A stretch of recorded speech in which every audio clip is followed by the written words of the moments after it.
Hello. మంచిదండి. మరొక అంశాన్ని జాగ్రత్తగా ఆలోచన చేద్దాం. ఫస్ట్ పాఠం బాగా అర్థమైందా? అర్థమైందా? అర్థమైంది అంటే అలా చేయాలి. చేస్తారా? సేవకుడితో అనుకుని ఉంటారా?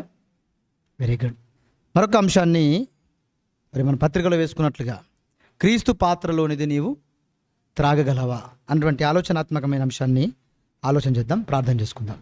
దయా కనికరం కలిగిన మా పరలోకపు తండ్రి, మరొకసారి మీ సన్నిధానంలో నిలవబడి మీ మాటలు చెప్పుటకు, ఆలోచింప చేయుటకు మీరు మా ఎడల చూపిన కృపను బట్టి మీకు వందనములు. వినడానికి సిద్ధపడ్డ మీ పిల్లల్ని జ్ఞాపకం చేసుకోనండి. జాగ్రత్తగా విని అర్థం చేసుకుంటకు కృప చూపండి. ఈ ప్రార్థన మా ప్రభువు మా రక్షకుడైన యేసుక్రీస్తు పేరట బ్రతిమలాడి వేడుకొనుచుంటున్నాను మా పరలోకపు తండ్రి. ఆమేన్. మంచిదండి. క్రీస్తు పాత్రలోనిది నీవు త్రాగగలవా? క్రీస్తు పాత్రలోనిది అనగానే చాలామంది పాత్ర అనగానే పాత్ర అని, పాత్రలో ఏముంటాయి అంటే పరిశుద్ధ బైబిల్ గ్రంథంలో ఎన్నో సందర్భాలలో ఎన్నో విషయాలను దేవుడు రాయించాడు. మత్తయి సువార్త 10వ అధ్యాయము 42వ వచనంలో ఒక అద్భుతమైన సంగతిని దేవుడు చూపించాడు. యేసుక్రీస్తు వారు చెబుతూ ఒక మాట అన్నాడు. ఏమన్నాడు? గిన్నెడు చన్నీళ్ళు ఇస్తే దాని యొక్క ఫలమును మీరు పోగొట్టుకొనరు. గిన్నె అంటే పాత్ర, అంతే కదా? గిన్నె అంటే ఏంటిది?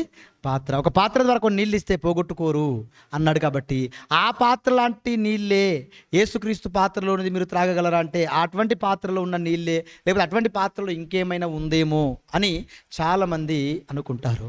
చాలామంది అనుకున్నారు కూడా. చాలామంది ప్రసంగాలు కూడా అలాగే చేస్తున్నారు. కానీ అసలు ఆ గిన్నె అంటే ఏంటి, పాత్ర అంటే ఏంటి, అసలు ఆయన గిన్నెలో ఏముంది, ఇటువంటి మంచి మంచి మాటలు యేసు బోధనలో విన్నది ఒక తల్లి డైరెక్ట్గా యేసు దగ్గరికి వచ్చేసింది.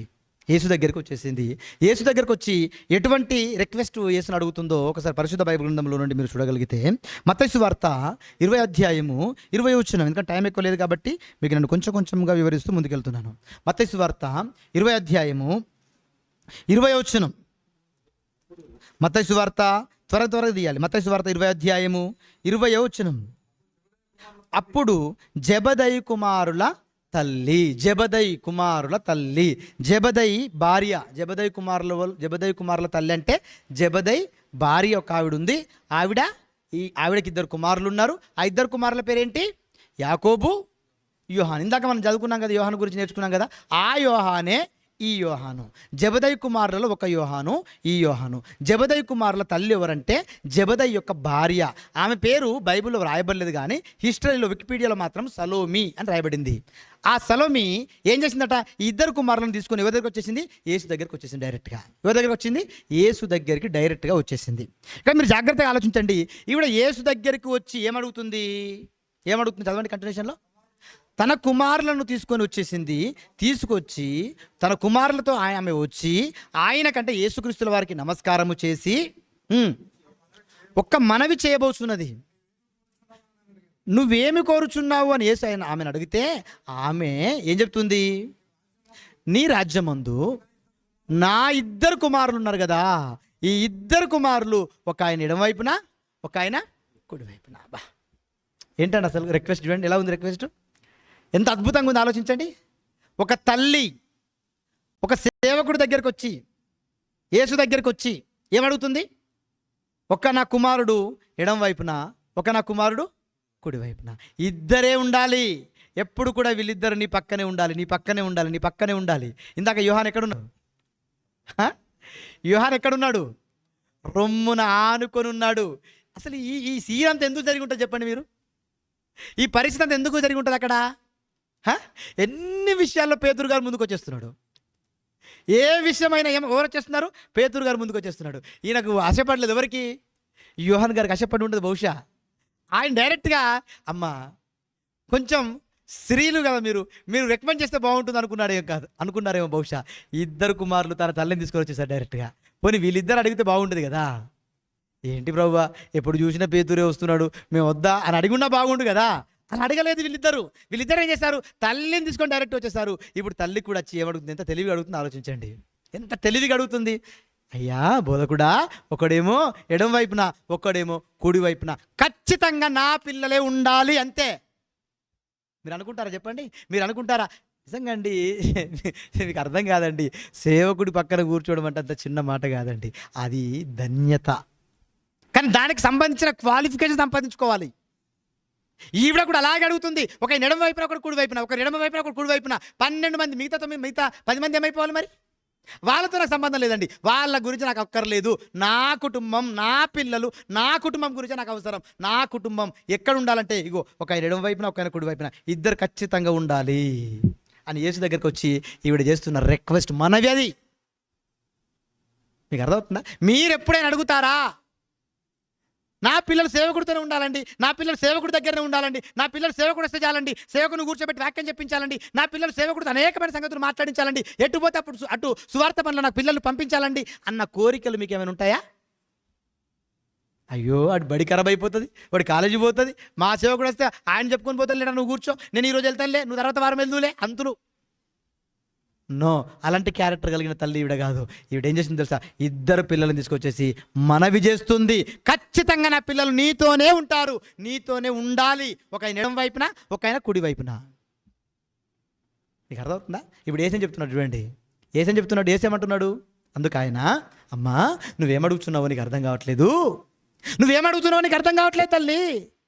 నువ్వు అడిగిన ఈ మనవి నేను చేయడానికి అంత సులువుగా నా చేతుల్లో ఏమీ లేదమ్మా అని చెబుతూ, నేను త్రాగు గిన్నెలోనిది మీరు త్రాగగలరా? ప్రశ్న వేశాడండి. బాణం దింపేశాడు వాళ్ళ గుండెల్లోకి. నేను త్రాగు గిన్నెలోనిది మీరు త్రాగగలరా అని అడిగాడు. అడగానే ఈవిడేమన్నా తెలుసా? వీళ్ళు ఏమన్నారు తెలుసా? ఇద్దరు ఈ పక్కన ఉన్న వాళ్ళు ఏమన్నారు తెలుసా? తల్లి చెప్పట్లేదు ఇప్పుడు ఆన్సర్.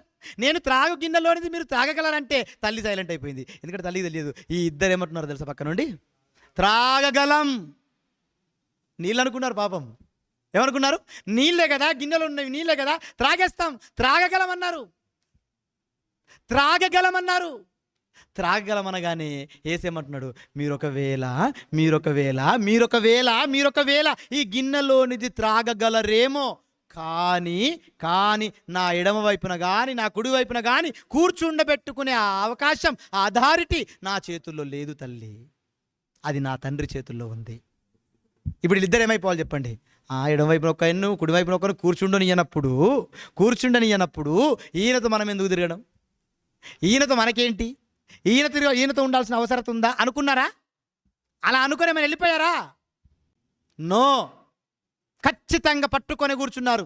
అవకాశము లేదు అన్న కూడా, అవకాశం లేకపోయినా పర్వాలేదు ప్రభు, కానీ నీతోనే ఉంటాం, సువార్త పనిలో ఉంటాం, మీతో మీ రాజ్యవ్యాప్తి కొరకు మేము ప్రయాసపడతాం, కష్టపడతాం, వెన్నంటి ఉంటామన్నారు. ఇద్దరు కూడా వెన్నంటి ఉన్నారు. మీకు అర్థం? ఇంతకీ ఆ గిన్నెలోనిది త్రాగగలం అని వీళ్ళు అన్నారు కదా, అసలు ఆ గిన్నెలో ఏముంది? ఆ గిన్నెలో ఏముంది? అసలు గిన్నె అంటే ఏంటి? జాగ్రత్తగా ఆలోచించండి. ఏంటి అసలు ఏ గిన్నె అది? ఆ గిన్నెను గురించి యేసుక్రీస్తుల వారు ఎటువంటి కలవరం ఆయన జీవితంలో ఆరంభమైందో ఒక మంచి సందర్భాన్ని మీకు చూపిస్తాను. చూడండి, మత్తయి సువార్త 26వ అధ్యాయం, మత్తయి సువార్త 26వ అధ్యాయము 38వ వచనం. మత్తయి సువార్త 26వ అధ్యాయము 38వ వచనం. అప్పుడు యేసు మరణమగునంతగా, ఏమంటున్నాడండి? మరణమగునంతగా నా ప్రాణము దుఃఖముతో మునిగిపోయింది. అబ్బా, ఏంటండి? ఏం చెప్తున్నాడు చెప్పండి? మరణమగునంత దుఃఖం. మీకు అర్థం కావడానికి చెప్తున్నాను. మరణమగునంత దుఃఖం ఎప్పుడు ఉంటుంది చెప్పండి? మరణమగునంత దుఃఖము ఎప్పుడు ఉంటుంది? మరణమగునంత దుఃఖం ఇది అని ఎప్పుడు అనగలం? భర్త చనిపోయాడు అనుకోండి, భార్య పరిస్థితిని మీరు ఆలోచించండి. ఎలా ఉంటుంది? ఆవిడది? మరణమగునంతగా, నాకు బ్రతుకు లేదు అన్నంతగా ఉంటుంది దుఃఖం. అవునా? అలాగే ఉంటుందా? అలాగే ఉంటుంది. అవసరమైతే ఆ క్షణం చచ్చిపోవాలనిపిస్తుంది, నాకు ఈ బ్రతికే వద్దనిపిస్తుంది. ఈ దుఃఖాన్ని ఏ దుఃఖం అంటారు? మరణమగునంత దుఃఖం. యేసుక్రీస్తు వారి గురించి ఏం రాయబడింది? ఆయన మరణమగునంత దుఃఖములో, ఏ విషయంలో వెళ్ళాడు? మరణమగునంత దుఃఖం ఆయనకి ఎందుకు వచ్చింది? ఏ విషయంలో? ఎందుకంత దుఃఖం ఆయనకి? సాక్షాత్తు దేవుని కుమారుడు కదా, ఆయనకే అంత దుఃఖం అంటే అసలు ఏంటి? ఎందుకు అంత దుఃఖం? చూడండి, అంత దుఃఖములోనికి వెళ్ళిపోయిన ఆయన కంటిన్యూషన్ ఇంకేం మాట్లాడుతున్నాడు? మరణమగునంత దుఃఖక్రాంతుడై ఏమంటున్నా మళ్ళీ చదవండి మాట. మత్తయి సువార్త 26వ అధ్యాయము 38వ వచనం. అప్పుడు యేసు మరణమగునంత దుఃఖములో మునిగి మీరిక్కడ నిలిచి నాతో కూడా మెలకువగా ఉండు అని చెప్పి కొంత దూరము వెళ్ళి సాగిలపడి, నా తండ్రి సాధ్యమైతే ఈ గిన్నె నా యొద్ద నుండి తొలగిపోనిమ్ము. ఏంటి గిన్నె? ఏంటి? ఈ గిన్నె నా యొద్ద నుండి తొలగిపోనిమ్ము. నీకు సాధ్యమే. ఇంకొక సువార్తలు ఏమంటాడు? నీకు సాధ్యం, సమస్తము నీకు సాధ్యమే గనక ఇగో ఈ గిన్నె నా యొద్ద నుండి తొలగిపోనిమ్ము. నీకు సమస్తము సాధ్యం కనుక ఈ గిన్నె నా యొద్ద నుండి తొలగిపోనిమ్ము. ఎందుకండి అసలు ఆ గిన్నె ఏంటి? అసలు ఈయనకి ఎందుకు ఆ గిన్నె గురించి ఇంత దుఃఖము? ఎందుకు తండ్రికి మొరపెడుతున్నాడు? సాగిలపడి ఏడ్చుకుంటూ, ఈ గిన్నె నా యొద్ద నుండి తొలగిపోనిమ్ము. ఎందుకంటున్నాడు? ఆలోచించండి. తలుచుకుంటే ఒళ్ళంతా కూడా ఏమైపోతుందో తెలుసా? వణుకొచ్చేస్తుంది శరీరం అంతా. తలుచుకుంటేనే శరీరం అంతా వణుకొచ్చేస్తుంది ఆయనకి. మీకు అర్థమవుతుందా? అంత భయంకరమైన శ్రమలు ఆయన కళ్ళ ముందు కనబడుతున్నాయి, కష్టాలు ఆయన కళ్ళ ముందు కనబడుతున్నాయి. ఆలోచిస్తున్నాడు ఆయన. ఏం చేయాలో అర్థం కావట్లేదు ఆయనకి. అర్థం కాక ఏం చెయ్యాలో తెలియక మోకరిల్లి సాగిలపడి మరణమగునంత దుఃఖక్రాంతుడైపోయాడు. మరణమగునంత దుఃఖములోనికి వెళ్ళిపోయి ఆయన ఏమడుగుతున్నాడు తెలుసా? తండ్రి, సాధ్యమైతే ఈ గిన్నె నా యొద్ద నుండి తొలగిపోని అయ్యా. ఈ శ్రమలను నేను భరించలే అంటున్నాడు తెలుసా? తొలగిపోనిమ్ము అని చెబుతూ వెంటనే మరలా ఏమంటున్నాడు? అపవాదికి అవకాశం ఇవ్వకుండునట్లుగా వెంటనే ఇన్వాల్వ్ అయిపోతున్నాడు. మరలా ఏమంటున్నాడు? అయినను నా చిత్తము కాదు, నీ చిత్తమే నెరవేర్చు. నీ చిత్తమే జరగనివ్వు తండ్రి. నా జీవితములో నీ చిత్తమే నెరవేరాలి. నేను వచ్చింది నీ చిత్తము నెరవేర్చటానికి, నా చిత్తమును నెరవేర్చుకోవడానికి నేను రాలేదు. నీ చిత్తమే నా జీవితములో నీ చిత్తమే నెరవేరాలి. నీ చిత్తమే చింతించును, నీ చిత్తమే జరగాలి. ఈరోజు మీరు అనగలరా అండి? నా జీవితం నాది కాదండి, నా జీవితంలో నీ చిత్తము జరగాలి అని ఏ రోజైనా మీరు కోరుకుంటారా? నా జీవితం నాది కాదు, నా జీవితంలో నీ చిత్తము నెరవేరాలి అని ఎప్పుడైనా మీరు ప్రార్థిస్తారండి? శ్రమలను చూస్తాడు, ఆ గిన్నెను చూస్తున్నాడు. ఆ గిన్నెలో ఈయన జరగబో సంగతులు అన్నీ కనబడిపోతున్నాయి ఆయనకి. మోకరెళ్ళి ఏడ్చుకుంటూ ప్రార్థన చేస్తున్నాడు ఆయన. నీ చిత్తమైతే ఈ గిన్నె నీ యొద్ద నుండి తొలగిపోని, నీకు సాధ్యమైతే తొలగిపోనిమ్ము. కానీ నీ చిత్తమే నా జీవితంలో నెరవేరాలి కాబట్టి నీ చిత్త ప్రకారంగానే ఇది జరగాలి. ఏంటి అసలు? ఎందుకంత దుఃఖం ఆయనకి? ఏంటి ఆయన గిన్నెలు ఉన్నది ఏంటి? చూడండి, జాగ్రత్తగా ఆలోచించండి. మరొక మంచి మాట చూపిస్తాను. మత్తయి సువార్త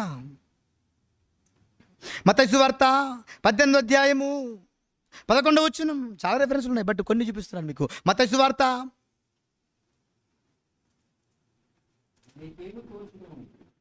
యోహాను సువార్త ఒక మంచి మాట, ఇంకో మాట చూద్దాం. యోహాను సువార్త 18వ అధ్యాయము 11వ వచనం. యోహాను సువార్త 18వ అధ్యాయము 11వ వచనం. ఏం రాయబడింది అక్కడ? ఆ దాసుని పేరు మల్కు. సందర్భం ఏంటో తెలుసా? చివరి దశ, చివరి క్షణాలు, అప్పగింపబడిపోయే రాత్రి. గెత్సెమనే తోటలో వీళ్ళందరూ ఉన్నారు. అక్కడికి యేసుక్రీస్తును పట్టుకోవడానికి భటులు సైన్యములతో వచ్చేస్తారు. సైనికులంతా వచ్చేసారు, భటులు సైనికులు అందరూ వచ్చేసి ఏం చేశారు తెలుసా? గుమ్మన యేసు మీద పడిపోయారు. పడిపోయిన వెంటనే పేతురు కత్తి తీసుకొని చెవి నరికేశాడు. ఆ నరికిన ఆ దాసుడి పేరేంటి? మల్కు. ఇది సందర్భం. ఇక్కడ ఎప్పుడైతే చెవి నరికాడో చెవిని అతకబెట్టేశాడు. అతకబెట్టిన తర్వాత యేసు పలుకుతున్న మాట ఏమంటున్నాడు? యేసు కత్తి ఒరల పెట్టుక పేతురు, తండ్రి, జాగ్రత్తగా అంటలేం చేయాలి పాయింట్, తండ్రి నాకు అనుగ్రహించిన గిన్నెలోనిది నేను త్రాగకుందునా. ఏంటి పేతురు, నువ్వేం చేస్తున్నావు? నీకు అర్థమవుతుందా పేతురు? నా ముందు తండ్రి ఒక గిన్నె పెట్టాడు, ఆ గిన్నెలో కొన్ని ఏముంది? ఆ గిన్నెలో ఆ గిన్నెలు ఏమున్నాయి? కష్టాలున్నాయి, ఇబ్బందులున్నాయి, కన్నీళ్ళున్నాయి, అన్నీ ఉన్నాయి, శ్రమలు అన్నీ అందులోనే ఉన్నాయి. ఇగో నా తండ్రి నా కళ్ళ ముందే అది పెట్టాడు. ఆ గిన్నెలోనిది నా తండ్రి పెడితే నేను దాన్ని త్రాగకుండా ఉండాలా? నేను త్రాగకుండా ఉండాలా? నో, నేను దాన్ని ఖచ్చితంగా త్రాగాలి. పేతురు, నీ కత్తిని ఉరలో పెట్టేసుకో. మీకు అర్థమవుతుందా ఏం మాట్లాడుతున్నాడండి? నీ కత్తిని ఉరలో పెట్టుకో. తండ్రి నా కళ్ళ ఎదుట ఒక గిన్నెని పెట్టాడు. ఆ గిన్నెలో ఏముందంటే నా మరణం, సిలువ యాత్ర ఉంది. సిలువలో ఉన్నటువంటి కష్టాలు ఉన్నాయి, సిలువలో ఉన్న కన్నీళ్ళు ఉన్నాయి, సిలువలో ఉన్న అన్ని ఇబ్బందులు అందులోనే ఉన్నాయి. ఇగో నా ముందున్నది అదే. మరి ఏముంది? అదే కదా ఆ గిన్నె అంటే. చివరి క్షణాల్లో యేసుక్రీస్తు వారు పలుకుతున్న మాట, ఆ గిన్నెలో నేను త్రాగకుందునా అంటున్నాడు. అంటే ఏంటి ఆ గిన్నెలో ఉంది? ఆయన కొద్దిసేపు అరెస్ట్ చేసేస్తారు, పట్టుకుంటారు. పట్టుకునే క్షణంలో కూడా ఆ గిన్నెలో నుంచి నేను త్రాగకుందునా అని అంటున్నాడంటే అసలు ఆ గిన్నెలో ఏముంది? గిన్నె అంటేనే శ్రమలండి, కష్టాలండి, ఇబ్బందులండి, అన్నీ ఆయన కళ్ళ ముందు కనబడుతుంటాయండి. మీకు అర్థమవుతుందా? ఈయన అరెస్ట్ కాకంటే ముందే ఈయన రూపాంతరము చెంది బాధపడుతూ చాలా కాలంగా గడుపుతున్నాడండి. మదనంగా ఉండిపోతున్నాడు ఈయన. అటువంటి సందర్భాలలో తండ్రి యేసు మీద ప్రేమ చూపి ఏం చేశాడో తెలుసా? ఏం చేశాడు? ప్రేమ చూపి ఏం చేశాడో తెలుసా? చెప్పగలరా? ఏం చేశాడు? ఓదార్పునిచ్చాడండి. ఓదార్పునిచ్చాడు. ఎలాంటి ఓదార్పునిచ్చాడో తెలుసా? ఎలాంటి ఓదార్పునిచ్చాడో తెలుసా? మోషే, నువ్వెన్ని కష్టాలు అనుభవించావు నీకు తెలుసు కదా, నీకు అనుభవం బాగుంది కదా. ఏలియా, నువ్వెన్ని కష్టాలు అనుభవించావు నీకు తెలుసు కదా, నీకు అనుభవం బాగు. 400 మంది ఒకవైపు, నువ్వు ఒకవైపు. అటువంటి సందర్భాల్లో కూడా ధైర్యం చెడకుండా నిలబడ్డావే. ఒక్కడి పక్షం నా పక్షాన్ని నిలబడ్డావు. ఏలియా, నీకు బాగా అనుభవం ఉందయ్యా. మోషే, నీకు కూడా చాలా అనుభవం ఉంది. ఫరో, ప్రపంచానికి చక్రవర్తిగా ఉన్నాడు ఫరో. ఆ ఫరోను నువ్వు ఢీకొన్నావు అంటే నువ్వు చాలా అనుభవం ఉంది, చాలా కష్టాలు నువ్వు ఎదుర్కొన్నావు, నీకు బాగా అనుభవం ఉంది, నీకు చాలా ఓపిక ఉంది. కాబట్టి మీరిద్దరు ఒక పని చేయాలి. ఏం చేయాలో తెలుసా? మీరిద్దరు వెంటనే నా కుమారుడి దగ్గరికి వచ్చేసేయాలి. భూమి మీదకి వెళ్ళిపోవాలి మీరిద్దరు వెంటనే. వచ్చారా? ఏలి వచ్చాడా? మోషే వచ్చాడా? రాలేదా? వచ్చాడా లేదా? వచ్చాడు. ఎవరితో మాట్లాడారు వీళ్ళిద్దరు? యేసుతో మాట్లాడారు. దేని గురించి మాట్లాడారు? నిర్గమం. ఏంటి నిర్గమం అంటే?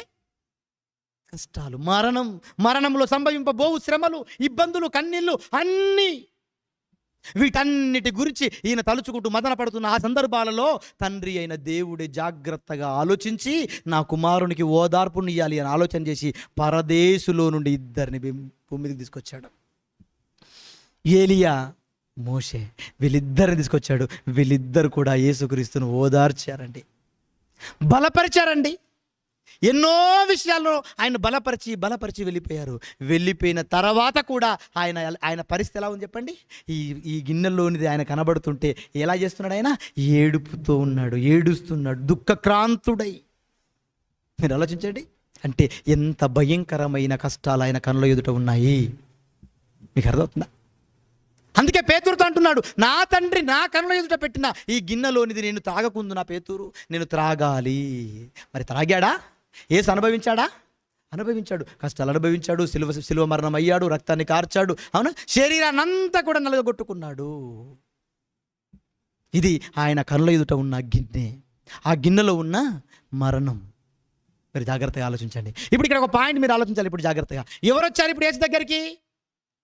జెబెదయి కుమారుల తల్లి వచ్చింది. ఏమడిగింది? నా కుమారుడు ఎడమొకడు, నేను తాగబోవు గిన్నెలోనిది మీరు త్రాగగలరా అనేసి అడిగాడు. ఇప్పుడు త్రాగబోవు గిన్నెలోనిది మీరు త్రాగగలరా అంటే యేసుక్రీస్తుల వారు త్రాగాడా లేదా? శ్రమ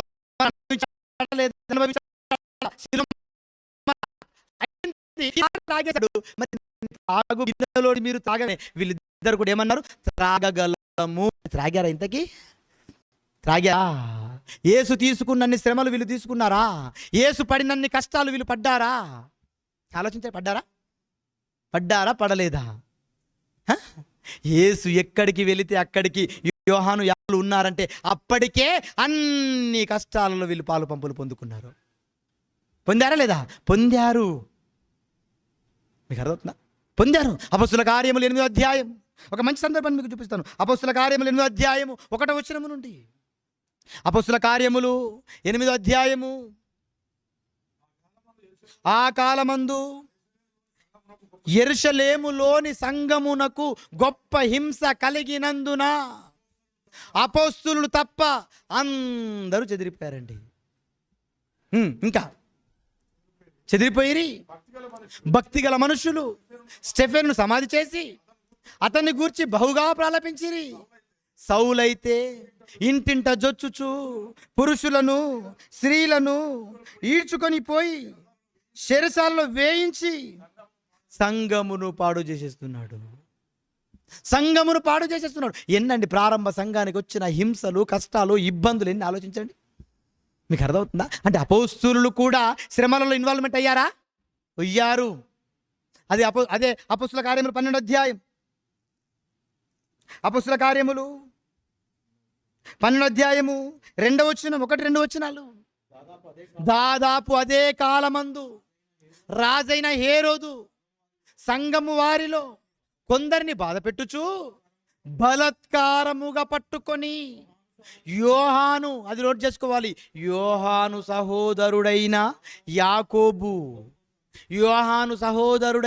యాకోబును ఏం చేశారు? ఖడ్గముతో చంపించేశాడు.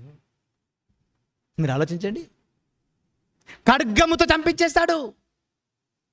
ఈ 2వ హతసాక్షిగా మరణంలో చరిత్రలో నిలిచిపోయాడు. ఎవరు? యాకోబు. 2వ మరణం. మొదటి మరణం ఎవరిది? స్టెఫెన్ రాళ్ళతో కొట్టి చంపేశారు. ఇప్పుడు రాళ్ళతో కొట్టి చంపిన తర్వాత సీన్ ఎలా ఉంటుంది మీరు ఆలోచించండి. సీన్ ఎలా ఉండాలి? అదే సీన్ మీకు చదివించాను 8వ అధ్యాయంలో. సంఘమునకు గొప్ప హింస కలిగినందున అపోస్తులు తప్ప అందరూ చెదిరిపోయారు. చెదిరిపోయారు. అదే అపోస్తులను పట్టుకున్నాడు హేరోదు. మీకు అర్థమవుతుందా? అపోస్తులను పట్టేసుకున్నాడండి హేరోదు. ఆ అపోస్తులలో ఒక్కడు యాకోబు. ఆ యాకోబుని ఏం చేశాడు? ఖడ్గముతో చంపించేశాడు. నేను త్రాగు గిన్నెలోనిది మీరు త్రాగగలరా అని అడిగినప్పుడు వీళ్ళిద్దరు ఏమన్నారు? త్రాగగలము అన్నారు. త్రాగగలము అన్నప్పుడు అసలు ఏంటో వీళ్ళకి అర్థం కాలేదు. కానీ నిజంగా అండి చివరి వరకు నిలబడ్డారు. చివరికి ప్రాణమే పెట్టేశాడు యాకోబు గారు. ప్రాణం ఇచ్చేశాడండి. యేసు ఎలాగైతే ప్రాణం పెట్టాడో ఇగో యాకోబు కూడా హతసాక్షిగా చచ్చిపోయాడు. ఆయన మీకు అర్థమవుతుంది? చనిపోయాడు.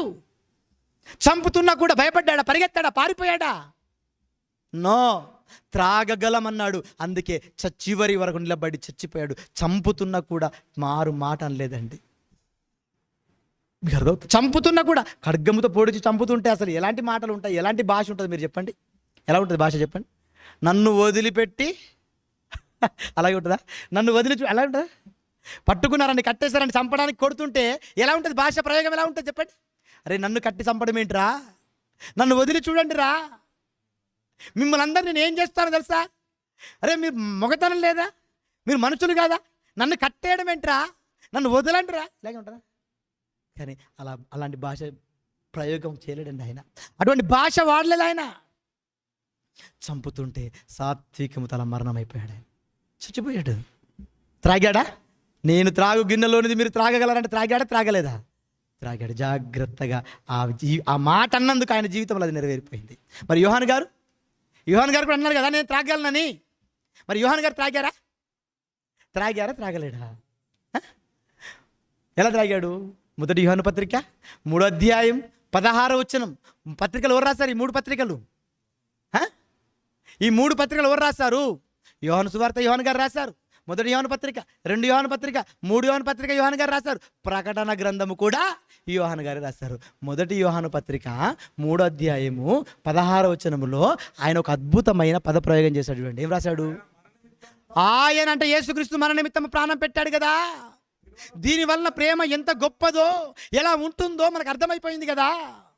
మనము కూడా మన సహోదరుల నిమిత్తం ప్రాణం పెట్టబద్దులమై ఉన్నాము అని ఆయననే పత్రికలో రాస్తున్నాడు. అంటే ఆయన ప్రాణం పెట్టడానికి తెగిస్తాడనా? తెగించాడనా? మనము కూడా మన ప్రాణములు పెట్టబద్దులమై ఉన్నాము అని ఆయనే వ్రాస్తున్నాడు. అంటే ఆయన ప్రాణం పెట్టగలడనా? పెట్టలేడనా? పెట్టగలను అని రాస్తున్నాడు ఆయన. మీకు అర్థమవుతుందా? ఆయన మరణం గురించి బైబిల్ ఎక్కడ ప్రస్తావన లేదు. యోహాను గారు ఎలా మరణించారో తెలియదు. కానీ చివరి దినాల్లో మాత్రం ప్రకటన గ్రంథాన్ని రాశాడు. ఎక్కడుండి రాశాడు ఆయన? పద్మాసు ద్వీపంలో పరవాసిగా ఒంటరిగా శిక్ష అనుభవిస్తూ పత్రికను రాశాడు. ప్రకటన గ్రంథాన్ని రాశాడు. ఆ గ్రంథమే మనం చదువుకున్న ప్రకటన గ్రంథం. చివరి దశలో, చివరి క్షణాల్లో అక్కడే చనిపోయాడు అని చరిత్రలో చాలామంది చాలా రకాలుగా మాట్లాడుకున్నారు. కానీ బైబిల్లో ఆయన మరణం గురించి దేవుడు ప్రస్తావింపలేదు. అంటే యోహాను గారు కూడా మరి ఏం చేశారు? ఆయన గిన్నెలోని త్రాగాడా? త్రాగలేదా?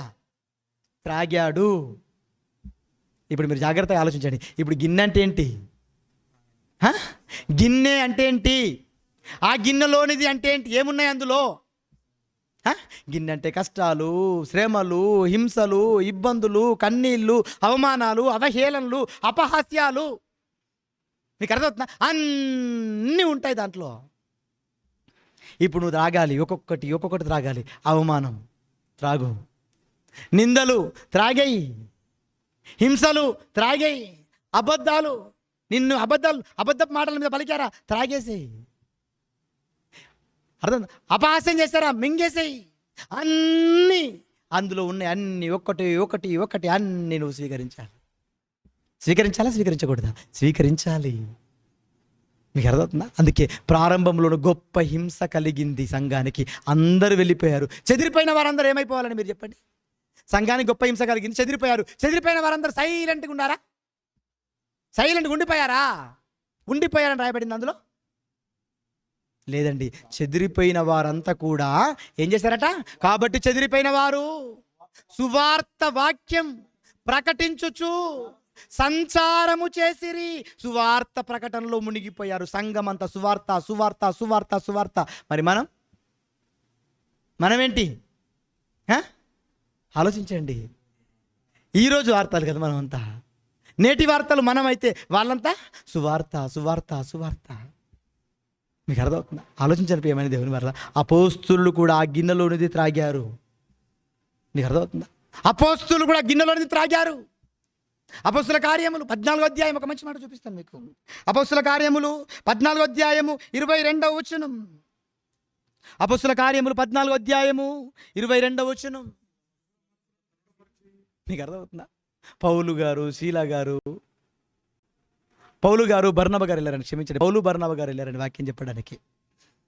పౌలు బర్నబలు వాక్యం చెప్పడానికి వెళ్ళిన తర్వాత ఎఫెసీలో ఏం చేస్తారు? పౌలు మీద దాడి చేశారు. రాళ్లతో కొట్టి చంపేశారు అనుకున్నారు. కొట్టారు, విపరీతమైన తీవ్రమైన దాడి చేశారు. చేసి ఏమనుకున్నారు తెలుసా? చచ్చిపోయాడు, పౌలు చచ్చిపోయాడు అనుకొని ఆయన ఏం చేస్తారు? ఊరు చివరలకి ఈడ్చుకొని వెళ్ళిపోయారు. ఈడ్చుకొని వెళ్ళటం అంటే ఏంటి? ఉన్నారు అందరు ఇక్కడే? ఉన్నారా? ఇంటున్నారా? ఈడ్చుకొని వెళ్ళడం అంటే ఏంటి? ఒకప్పుడు ఊరిలో కుక్కలు చనిపోయేవి తెలుసా? కుక్కలు చనిపోతే ఏం చేసేవాళ్ళు? కుక్క వెనుక కాళ్ళకి తాడు కట్టి ఆ తాడు పట్టుకొని తాడు రోడ్డు మీద కదా, మట్టి రోడ్డు మీద ఏం చేసేవాళ్ళు? ఈడ్చుకొని వెళ్ళిపోయేవాళ్ళు. ఇది ఈడ్చుకుపోవటం అంటే. పౌలు గారిని కూడా రాళ్ళతో కొట్టారు, చచ్చిపోయాడు అనుకుని ఏం చేశారు? ఆయన్ని ఈడ్చుకొని వెళ్ళిపోయిన తర్వాత ఇప్పుడు ఏం చేయాలి చెప్పండి మీరు? ఈడ్చుకెళ్ళిపోయిన తర్వాత వదిలేశారు, వెళ్ళిపోయారు. లేచాడు ఆయన. లేచిన తర్వాత ఏం గుర్తుకొస్తుంది? ఫస్ట్ ఇప్పుడు మనం ఉన్నాం అనుకోండి, మనకేం గుర్తుకొస్తుంది? మనల్ని రాళ్ళతో కొట్టారండి. ఆయన రాళ్ళతో కొట్టారు. నిన్ను ఒక్క రాయితో కొడితే నువ్వు కింద పడిపోతావు. అవునా? నిన్ను ఒక్క రాయితో కొడితే చాలు. నీ నటన ఎలా ఉంటుంది చెప్పండి? అది ఇంకో రాయి వేయకున్నట్లుగా ఉంటుంది నీ నటన. అలాగే ఉంటుందా? ఒక రాయిని మీద వేసాడండి, ఇంకో రాయిని మీద వేయకున్నట్లుగా నటన ఉంటుంది. అలాగే ఉంటుంది, ఉంటుందా? చెప్పండి. కొంతమంది ఉంటారండి, భార్యలు ఉంటారు, భర్త ఒక్క దెబ్బ కొట్టాడు అనుకోండి, టక్క గిర్ర తిరిగి పడిపోతుంటారు అంతే. ఎందుకు పడిపోయింది తెలియదు. ఎందుకు పడిపోయింది? ఒక దెబ్బకే. ఇంకో దెబ్బ కొట్టకూడదు అంటే ఒక దెబ్బకే పడిపోవాలి. కానీ పౌరుని అలా కాదండి. ఒక్కటి కాదండి, రాళ్ళు రువ్వారు. చచ్చిపోయాడు అనుకున్నారు, ఈడ్చుకొని వెళ్ళిపోయారు. మనకైతే ఆసుపత్రి గుర్తుకొస్తుంది, కానీ పౌలు గారికి ఏం గుర్తుకొచ్చిందో తెలుసా? శిష్యులు గుర్తుకొచ్చారు. సువార్త పనిలో ఉన్న శిష్యులు గుర్తుకొచ్చేశారు. వాళ్ళు ఏమైపోతారో, నాయకుడిగా నేనున్నాను, నన్ను బట్టి వాళ్ళంతా కూడా ఆగిపోతారేమో, దేవుడి పనులు ఆగిపోతాయేమో, యేసుక్రీస్తుని శకపురుషుని చేయాలి, శకపురుషుని చేసే ఈ పని ఎక్కడ ఆగిపోతుందేమోనని భయపడిపోయి ఏం చేశాడు తెలుసా? ఆయన శిష్యుల దగ్గరికి వెళ్ళిపోయాడు. శిష్యుల మనసులను దృఢపరిచి మనము విశ్వాసమునందు నిలకడగా ఉండాలని చెప్పి అనేక శ్రమలను అనుభవించి పరలోక రాజ్యాన్ని స్వతంత్రించుకోవాలి. అనేక శ్రమలు మన ముందున్నాయి. మీకు అర్థమవుతుందా? మీరు ఒక పాయింట్ ఆలోచించండి. ఇక్కడ దెబ్బలు తిన్నది ఈయన. దెబ్బలు తిన్న వ్యక్తి దగ్గరికి ఎవరు రావాలి పరామర్శించడానికి? ఎవరు రావాలి చెప్పండి? ఈరోజు ఇటువంటి ఇటువంటి విషయాలు కూడా మన సంఘాల్లో ఉంటాయండి. నేను అనారోగ్యంతో పడుకున్నానండి, వారం అయిందండి, ఆయన ఒక సేవకుడు కదండి, వచ్చి పలకరిస్తే ఆయన సొమ్మేం పోతుందండి. ఇలా ఉంటాయా? ఇలాంటి ఎప్పుడు పెట్టుకోకండి మనసులో. సమాచారం అందితే ఖచ్చితంగా పలకరిస్తాడు.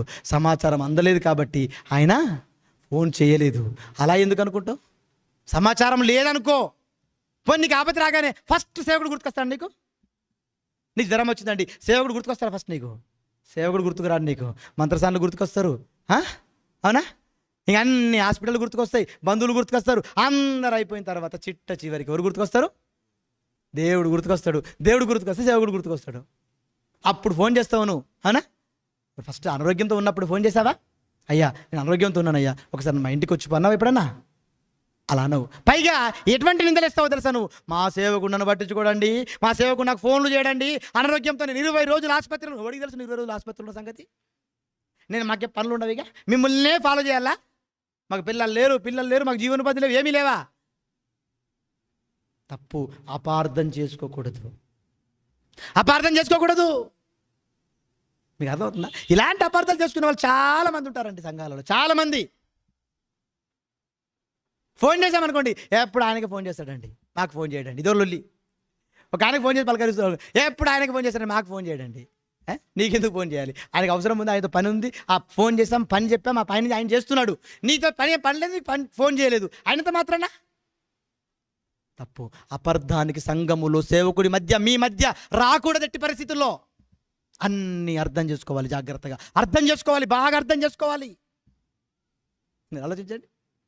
ఇగో ఈ మహానుభావుడు చూడు ఎలాంటి అర్థం చేసుకున్నాడు. ఇగో శిష్యులందరిని అర్థం చేసుకున్నాడు. శిష్యుల దగ్గరికి ఈయన వెళ్ళిపోయాడు. ఈయన అపార్థం చేసుకోలేదు. దెబ్బలు తిన్నాను, నన్ను ఈడ్చుకెళ్ళారు, నన్ను పడేశారు, నేను ఆసుపత్రిలో అడ్మిట్ అయ్యాను, నన్ను పరామర్శించడానికి నా శిష్యులు రాలేదన్నాడా?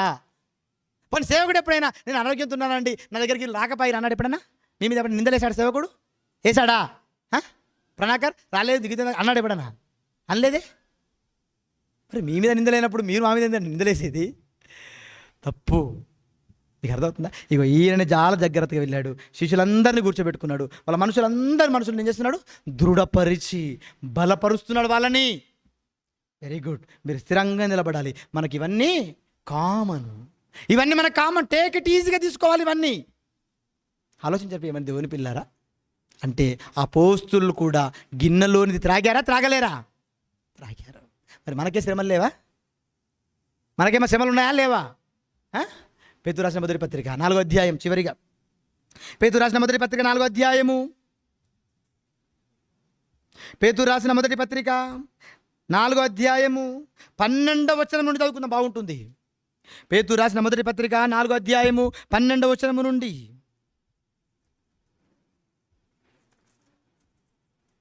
పేతురు రాసిన మొదటి పత్రిక 4వ అధ్యాయము 12వ వచనం నుండి చదువుకుందాం. ప్రియులారా, మిమ్మును శోధించుటకు మీకు కలుగుచున్న అగ్ని వంటి మహాశ్రమను గూర్చి మీకు ఏదో వింత సంభవించినట్లు ఆశ్చర్యపడకుడి. హెచ్చరిక చేసే ప్రారంభ శతాబ్దంలోనే పేతురుగా రాసేస్తున్నాడు సంఘానికి. మీకు కలుగుచున్న ఏ శ్రమలు అన్నాడా? అగ్ని వంటి మహాశ్రమలు సంభవించినంత మాత్రాన మీకేదో వింత సంభవించినట్లు మీరు ఆశ్చర్యపడకండి, జాగ్రత్తగా ఉండండి. క్రైస్తవుడంటేనే శ్రమలు, క్రైస్తవుడంటేనే ఇబ్బందులు, క్రైస్తవుడంటేనే అవమానాలు, క్రైస్తవుడంటేనే అవహేళనలు, క్రైస్తవుడంటేనే అపహాస్యాలు. కాబట్టి మీరే విషయంలో కలత చెందొద్దు. హెచ్చరిక ప్రారంభ శతాబ్దంలో పేతురుగా రాస్తున్నాడు సంఘానికి. మీకేదో వింత జరిగినట్లు మీరు ఆశ్చర్యపడకండి. ఏం చెప్తున్నాడు ఇంకా? క్రీస్తు మహిమ బయలుపరచబడినప్పుడు మీరు మహా ఆనందముతో సంతోషించు నిమిత్తము క్రీస్తు శ్రమలను మీరు పాలివారై ఉన్నంతగా సంతోషించండి. ఇటువంటి శ్రమలు వచ్చాయా? అయితే మీరు ఏమనుకోవాలి తెలుసా? నా యేసు ఆ గిన్నెలోనిది త్రాగాడు, నేను కూడా ఆ గిన్నెలోనిది త్రాగుతున్నాను. యేసు శ్రమలు అనుభవించాడు, నేను శ్రమలు అనుభవించాలి. అపోస్తలులు శ్రమలు అనుభవించారు, నేను శ్రమలు మోసే శ్రమలు అనుభవించాడు, నేను శ్రమలు అనుభవించాలి. నాకు శ్రమలు రావాలి, కోరుకోవాలండి. కోరుకుంటున్నారా? చూడండి ఇంకేమంటున్నా, చూడండి కంటిన్యూషన్లో 14వ వచనం. క్రీస్తు నామము నిమిత్తము మీరు నిందల పాలైన ఎడల మహిమ స్వరూపి అయిన ఆత్మ అనగా దేవుని ఆత్మ మీ మీద నిలుచుచున్నాడు గనుక మీరు ధన్యులు. మిమ్మల్ని ఎవరు అపహరణలు చేశారా, నిందలేశారా? అయితే మీరు ధన్యులు. ఇంకేమన్నా చూడండి 15వ వచనం. మీలో ఎవడును నరాంతడుగా కానీ, దొంగగా కానీ, దుర్మార్గుడుగా కానీ, పరల జోలికి పోవాడిగా కానీ బాధ అనుభవింప తగదు. ఇగో ఇటువంటి విషయాల జోలికి పోయి బాధలు వచ్చిన తర్వాత ఇది క్రీస్తు విషయమైన నింద అని మీరు అనడానికి వీల్లేదు. క్రీస్తు విషయంలో మాత్రమే శ్రమలు వస్తే, క్రీస్తు విషయంలో మాత్రమే శ్రమలు మీరు అనుభవించాలి, ఆ విషయంలో మీరు ఆనందపడాలి అని చెబుతూ 16వ వచనంలో ఏం చెప్తున్నారు చూడండి. చివరిగా 16వ వచనంలో ఏం ఎవడైనను, ఆ పదం చూడండి ఎలా ఎంత కఠినంగా ఉందో. ఇప్పుడు ఆలోచించారు ఆ పదాన్ని. ఎవరైనను అన్నాడా?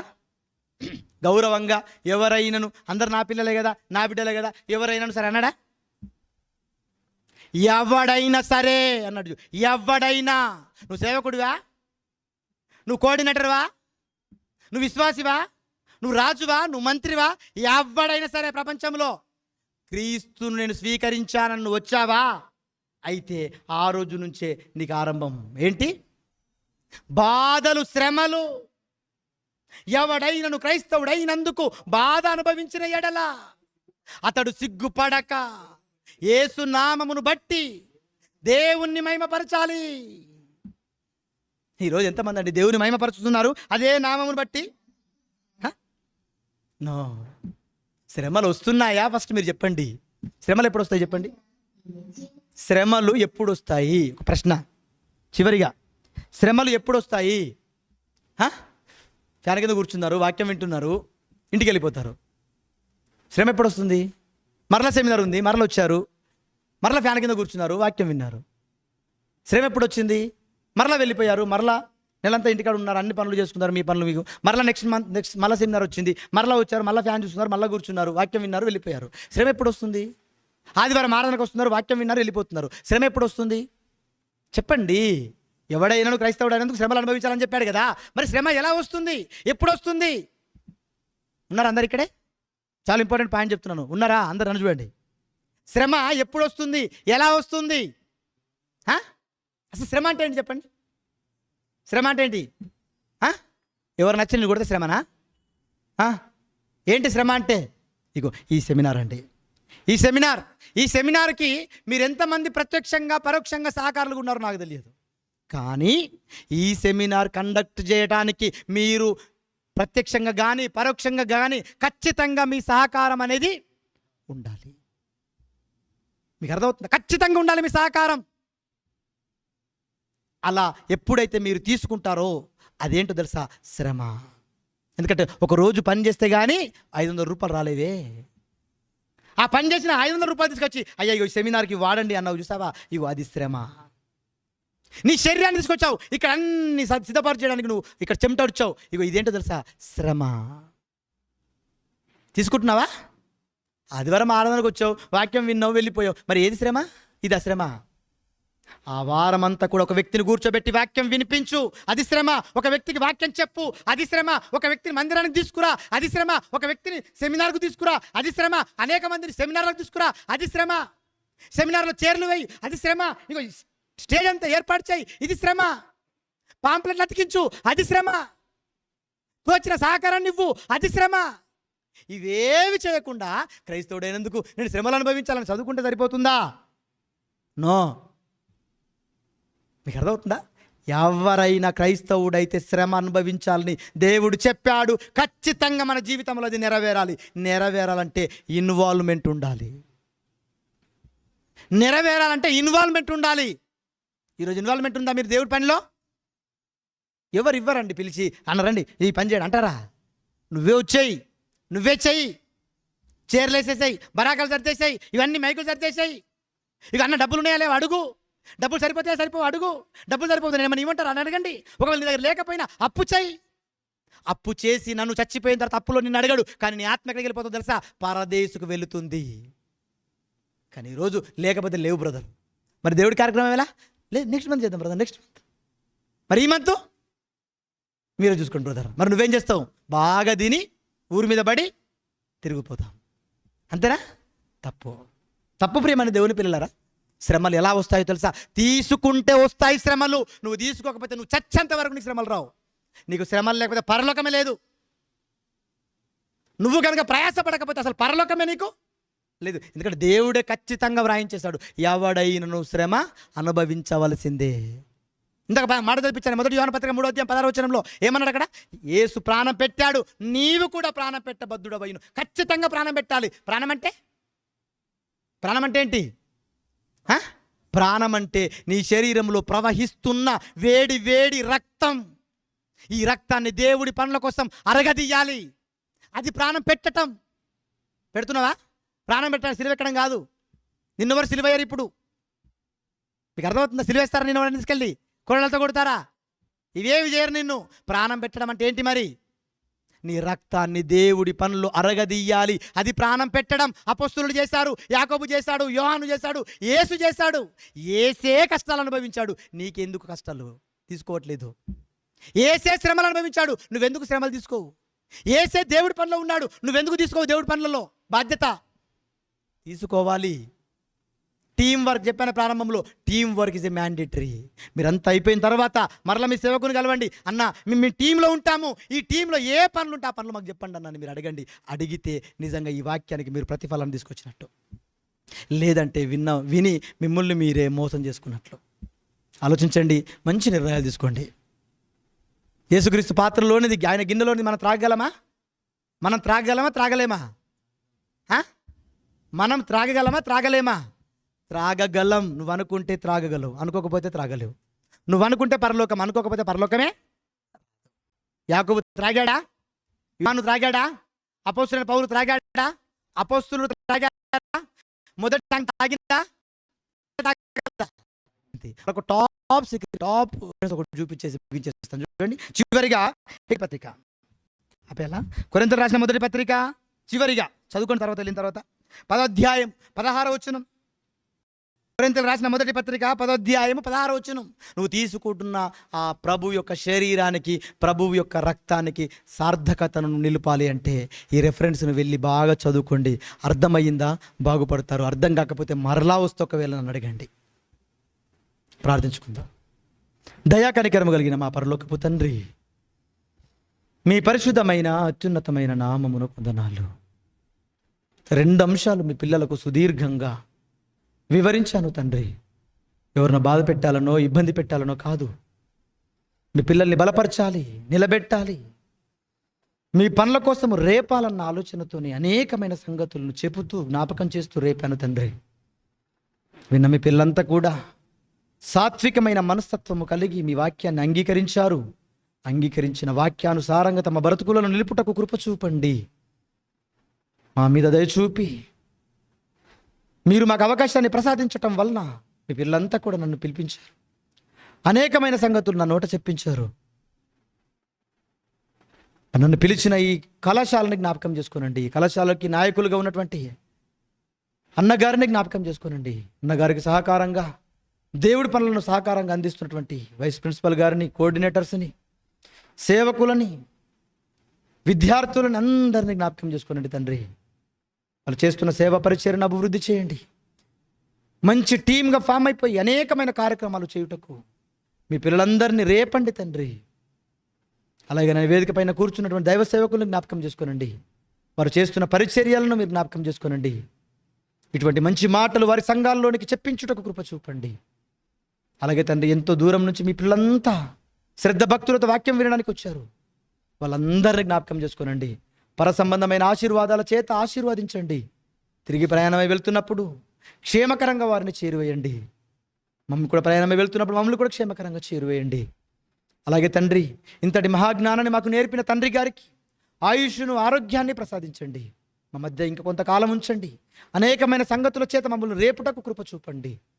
మీరు అక్కడ ఆలస్యమైతే మీ పిల్లలందరితో మేము కలుసుకొని అనేకమైన సంగతుల గురించి చర్చించుటకు, ఆలోచించుటకు మా జీవితాలలో అవకాశాన్ని, ఆయుష్ను ప్రసాదిస్తారని విశ్వసిస్తూ ఈ ప్రార్థన మా ప్రభువు, మా రక్షకుడైన యేసుక్రీస్తు పేరట బ్రతిమలాడి వేడుకొనుచుంటున్నాను మా పరలోకపు తండ్రి.